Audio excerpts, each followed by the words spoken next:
est-il? Il est l'acteur, le rédempteur, le créateur, le sanctificateur, le purificateur, le fortificateur, le formateur, le fondateur de la vie. Pasteurs, hommes de Dieu qui sont présents. Et aussi, je passe mes salutations vespérales à toute l'Église.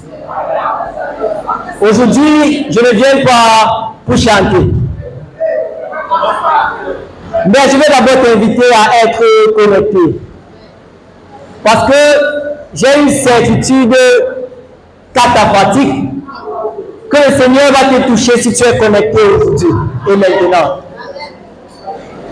En effet, je viens vous parler de quelqu'un. En français, il est le poids. En espagnol, il est la estrella. Et en anglais, il est la star. Toute la Bible parle de lui, de la Genèse à Apocalypse. Mais qui est-il vraiment? Dans la Genèse, il est le créateur. Dans Exode, l'année Pascal. Dans Lévitique, un grand prêtre. Dans l'ordre, une colonne de lumière le jour et une colonne de feu la nuit. Dans Deutéronome, il est le prophète comme Moïse. Dans Josué, il est le capitaine de notre salut.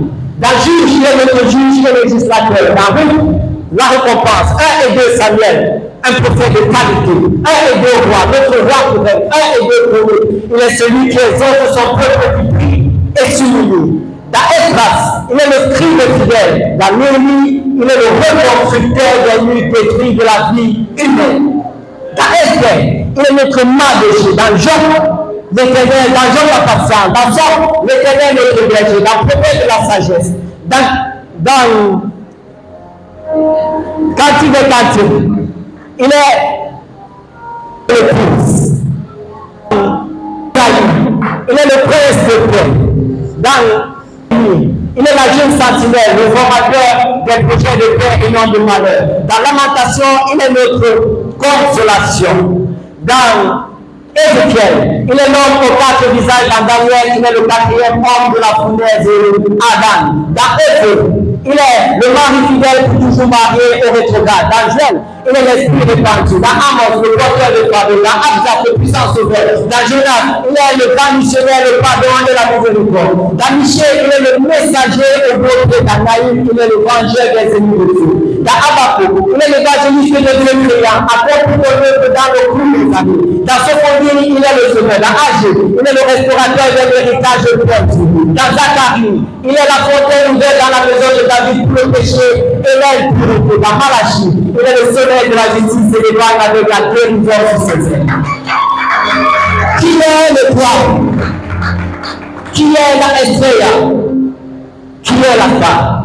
Dans Matthieu, il est le Messie. Dans Marc, le faiseur de miracles. Dans Luc, fils de l'homme. Jean, fils de Dieu. Acte de Saint-Esprit. Romain, notre justicier. Dans 1 et 2, Laurentien, il est notre sanctification. Dans Galates, il est le rédempteur de la malédiction de la loi. Dans Éphésiens, il est le Christ origine infini. Dans Philippiens, il est le Dieu du pouvoir à tous nos besoins. Dans Colossiens, il est la plénitude de la divinité. 1 et 2, Thessaloniciens, notre espérance. 1 et 2, Timothée, le médiateur entre Dieu et les hommes. Dans Tite, il est le fidèle pasteur. Dans Philémon, il est notre ami qui est plus proche de notre frère. Dans Hébreu, il est le souverain sacrificateur à la manière de Melchizedek. Dans Jacques, le grand médecin. 1 et 2 Pierre, le grand berger. 1, 2 et 3 Jean, il est amour. Dans Jude, c'est la foi originale et dans Apocalypse, il est le roi des rois et le roi.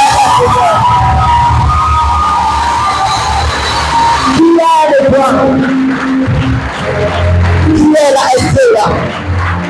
Qui est la femme? Je continuerai à vous dire qu'il est.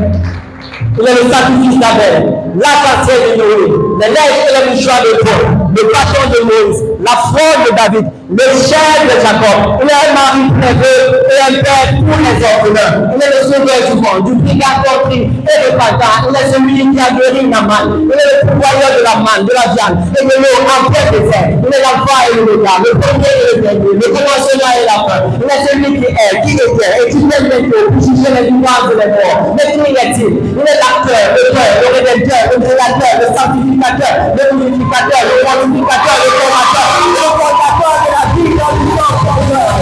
Il est celui qui reçoit le cœur, qui ôte la rancœur, délivre les douleurs et te rend plus que vainqueur. Il est celui qui amène ta foi à un niveau supérieur, afin qu'à lui tu sois supérieur. Il est celui qui fortifie ton homme intérieur afin que le péché te soit inférieur.